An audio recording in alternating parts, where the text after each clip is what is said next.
पिछले 25 सालों के एक्सपीरियंस की बेसिस पर मैं आपसे ये कह सकता हूँ कि हॉस्पिटल जाने वाले 100 में से 50 पेशेंट अपनी गोलियाँ छोड़ सकते हैं। हेलो, मैं हूँ डॉक्टर नजीब फहमी। आज हम लोग एक नई सीरीज़ शुरू करने जा रहे हैं जिसका नाम है स्टॉप योर मेडिसिन सीरीज़। इसका ये पहला एपिसोड है।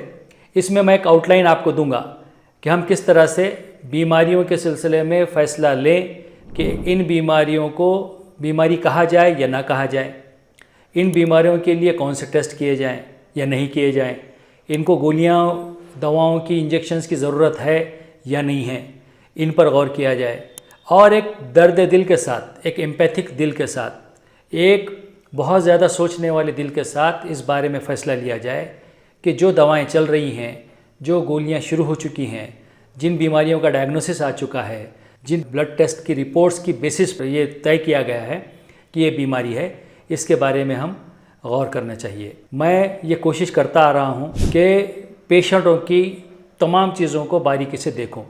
जैसे मैंने इससे पहले बताया कि किसी भी बीमारी को जानने के लिए सबसे अहम चीज़ जो होती है, सबसे इम्पॉर्टेंट जो चीज़ होती है, वो बीमारी की हिस्ट्री है कि कौन से सिम्टम्स थे, कब शुरू हुए, कितने दिनों से हैं, और जब डायग्नोसिस किया गया उस वक्त वो कितने दिनों से वो सिम्टम्स थे, वो तकलीफ़ें थी, किस बुनियाद पर डायग्नोसिस किया गया और उन तकलीफ़ों का इंसान की ज़िंदगी पर क्या असर पड़ा, ये हमको हिस्ट्री में बहुत बारीकी से देखना ज़रूरी है। उसके साथ साथ ये देखना ज़रूरी है कि जो भी सिम्टम्स आए थे, जो भी तकलीफ़ें डेवलप हो गई थी, जो भी परेशानियां बन गई थी, जो एक बीमारी की तरफ इशारा कर रही थी, जैसे चेस्ट पेन हो रहा था या किसी को सर दर्द हो रहा था या किसी का शुगर बहुत बढ़ के आ गया या किसी की नींद उड़ी हुई है या किसी के कमर में दर्द ही कम नहीं हो रहा, किसी की गर्दन का दर्द कम नहीं हो रहा, किसी का डाइजेशन ठीक नहीं है, बार बार एसिडिटी होती है, किसी को बार बार डकारें आ रही हैं।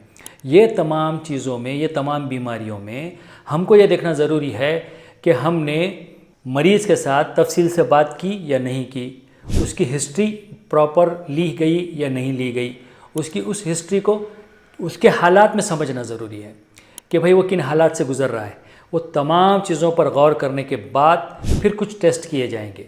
उन टेस्टों की बुनियाद पर फिर ये देखा जाएगा कि क्या वो टेस्ट पेशेंट की बयान की हुई पूरी हिस्ट्री उसके साथ मैच हो रहा है या नहीं हो रहा है। ये हमको देखना ज़रूरी है। टेस्ट भी वो कराने चाहिए जो बीमारी के बारे में सुना गया, जो तकलीफ़ें पेशेंट ने बयान की हैं उससे रिलेटेड टेस्ट होने ज़रूरी हैं। बीमारी एक होती है, तकलीफ़ एक होती है, टेस्ट दूसरा होता है। उस टेस्ट की बुनियाद पर गोलियां, दवाएं शुरू हो जाती हैं। तो ये हमारे बीमारियों के डायग्नोसिस के सिलसिले में बहुत बहुत बहुत अहम चीज़ है कि हम हिस्ट्री को सबसे पहले अहमियत दें कि बीमारी शुरू कैसी हुई, कहाँ से शुरू हुई, उसके क्या हालात थे, उस वक्त पेशेंट की जहनी हालत भी क्या थी, उसका मेंटल स्टेटस क्या था, माइंडसेट क्या था। ये तमाम चीज़ों पर हमको जानना बहुत ज़रूरी है। मैं एक वाक़या बयान करूँ आपको कि एक पेशेंट की सांस रुक रही थी, लड़की थी, 16, 17, 18 साल की लड़की, और पता चला कि उसकी शादी होने वाली है, लेकिन सांस रुकने के लिए उसको एक चेस्ट एक्सरे हो गया, उसको सांस की दवाएं दी जा चुकी थी, उसको गोलियां दिया जा चुका था। लेकिन मैंने जब उससे बात की तो उससे मुझे ये पता चला कि उसका इंगेजमेंट हो चुका था और शादी 1 महीने 2 महीने के बाद होने वाली थी। तो वो लड़की की सांस इसलिए रुक रही थी कि इंगेजमेंट के बाद उस लड़की का एक दांत, जो आखिरी का एक दांत था, वो ख़राब होने की वजह से निकाल दिया गया था, जिसकी वजह से वो टेंशन की वजह से उसकी सांस रुक रही थी और सांस लग रही थी उसको, जबकि उसकी हिस्ट्री में देखा गया था कि वो बहुत हार्ड वर्क करने वाली लड़की थी।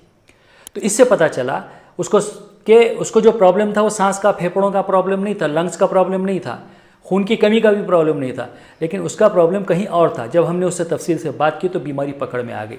फिर उसको बहुत हम हंसे उस बात को लेकर कि ये कौन सी बात हो गई कि आपका शादी के दिन आपकी सास आपका मुंह खोल कर देखने वाली है कि मैं इतने दांत की लड़की देख कर गई थी और आज एक दांत कम है, ये होने वाला नहीं है। तो उसको जब हमने समझाया तो वो रिलैक्स हो गई, कोई गोली की ज़रूरत नहीं पड़ी। इस तरह से कई मरतबा होता है कि कई बीमारियों में होता है, जैसे पीठ का दर्द है, गर्दन का दर्द है, सर का दर्द है, नींद का उड़ जाना है, या फिर हाजमे की प्रॉब्लम है, या फिर यहाँ तक कि मैंने देखा है कि लेडीज़ में वाइट डिस्चार्ज का प्रॉब्लम है, या माहवारी या पीरियड्स का इरेगुलरिटी होना है। इन तमाम चीज़ों पर मेंटल स्टेटस का या माइंडसेट का बहुत असर पड़ता है। फिर वो इन्फॉर्मेशन जो गूगल से या व्हाट्सएप यूनिवर्सिटी से या घर में काम करने वालों से या खेत में काम करने वालों ने आकर कुछ अगर बता दिया कि इसमें ऐसा होता है, ये बीमारी की वजह से ये हो सकता है, उसकी वजह से भी कई पेशेंट बीमार हैं और उन लोगों को गोलियां दी जा चुकी हैं। तो हमको ये देखना है कि ऐसे मरीज़ों को चुनकर निकाला जाए। तो आप ये कर सकते हैं कि 50% पेशेंट, मैं गारंटी के साथ कह सकता हूँ कि 50% 50% मरीज़ जो हैं इन गोलियों से छुटकारा पा सकते हैं अगर उनकी बात सलीके से सुनी जाए और उस पर इवेलुएट किया जाए कि किस तरह से चीज़ें आई हैं, ये गोलियां शुरू हुई हैं, वो बीमारी किस तरह शुरू हुई थी। तो ये बहुत इंपॉर्टेंट है। मरीज़ों को भी ये समझना बहुत ज़रूरी है कि वो अपनी बात सलीके से बयान करें, अपनी बात, अपनी हिस्ट्री पेशेंट डॉक्टर को अच्छे से समझाएं और उन्हीं डॉक्टरों से आप लोग ट्रीटमेंट लीजिए जो आपकी बात सलीके से सुनते हैं। आपके अपने फ़ैसले, आपकी अपनी सोच ज़्यादा डॉक्टरों के सामने बयान करने की ज़रूरत नहीं है। अपने दिल से टेस्ट डॉक्टरों को करने के लिए कहना नहीं चाहिए। और एक वाक़या मैं आपको बताऊं कि एक बूढ़ी खातून आ रही थी, ओल्ड लेडी थी। उनके बेटे से मैंने बार बार कहा कि आप शुगर चेक करवाइए। वो गए, उन्होंने शुगर चेक नहीं करवाया। 5 दिन के बाद फिर आए, उनके साथ एक रिपोर्ट थी। उनके पास रिपोर्ट टाइफाइड पॉजिटिव की रिपोर्ट थी। मैंने अपने पैसों से 50 रुपये देकर शुगर चेक करवाया।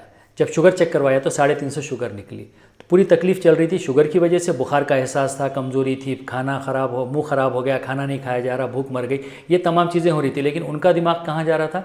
वो अपने तौर पर उन्होंने टेस्ट करके लाया टाइफाइड का, जिसकी वजह से गड़बड़ हो गई पूरी तरह से। उससे पहले वो टाइफाइड का ट्रीटमेंट कर चुके थे। मेरे बोलने पर उन्होंने शुगर का चेक नहीं किया तो 5-7 दिन उनके और ख़राब हो गए। इसलिए आप लोगों को ये समझना ज़रूरी है कि हम ऐसे डॉक्टरों से ताल्लुक़ पैदा करें, ऐसे डॉक्टरों को बताएं और ख़ुद भी इस तरह की एहतियात करें कि गूगल से, व्हाट्सएप से और उनकी बातें सुनकर, किसी रिश्तेदार की बातें सुनकर डॉक्टर के सामने अपना डायग्नोसिस ना बयान करें, वरना उससे आप ही का नुकसान होने वाला है। टेस्टों के बारे में डॉक्टर से पूछा ना जाए कि आप ये टेस्ट करवाइए। हाँ ठीक है, आपको कोई तकलीफ़ है उसके बारे में, जिससे आप ज़्यादा परेशान हैं, उसके बारे में आप डॉक्टर से बार बार बात कर सकते हैं। उनसे पूछा जा सकता है कि क्या वजह हो सकती है। डॉक्टर सलीके से अगर टेस्ट करवाते हैं और उसके बाद उसको देखा जाता है तो हम देखेंगे कि वो टेस्टों की बुनियाद पर सही डायग्नोसिस तक हम पहुंच सकते हैं। आपका जिस्म एक बहुत बड़ी गिफ्ट है, बहुत बड़ा गिफ्ट है अल्लाह की तरफ से, ईश्वर की तरफ से। तो हमको उसको संभाल कर इस्तेमाल करना चाहिए। उसमें डालने वाली जो चीज़ें, हम जो गोलियां खाएंगे, जो खाना पीना है, ये तमाम चीज़ों पर हमको ध्यान रखना चाहिए कि ये किस तरह से ये तमाम चीज़ें हो रही हैं। तो ये सीरीज़ में मैं अलग बीमारियों के सिलसिले में आपको बताऊँगा कि कहाँ कहाँ गैर ज़रूरी गोलियाँ शुरू हो चुकी होंगी और उनको कैसे रोका जाएगा। इस सिलसिले में मैं आपको अवेयर करने की कोशिश करूंगा। लेकिन गोलियां रोकने से पहले एक अच्छे डॉक्टर का मशवरा बहुत ज़रूरी है, ये आपके जहन में होना चाहिए।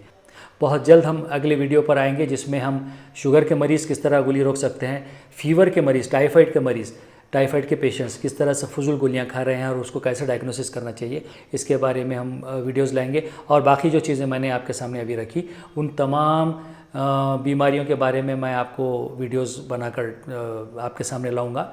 इसको ज़्यादा से ज़्यादा शेयर कीजिए ताकि लोगों गैर ज़रूरी दवाओं को रोककर अपनी ज़िंदगी बग़ैर डॉक्टर के, बग़ैर हॉस्पिटल के, बग़ैर गोलियों के गुजारने के काबिल हो सके।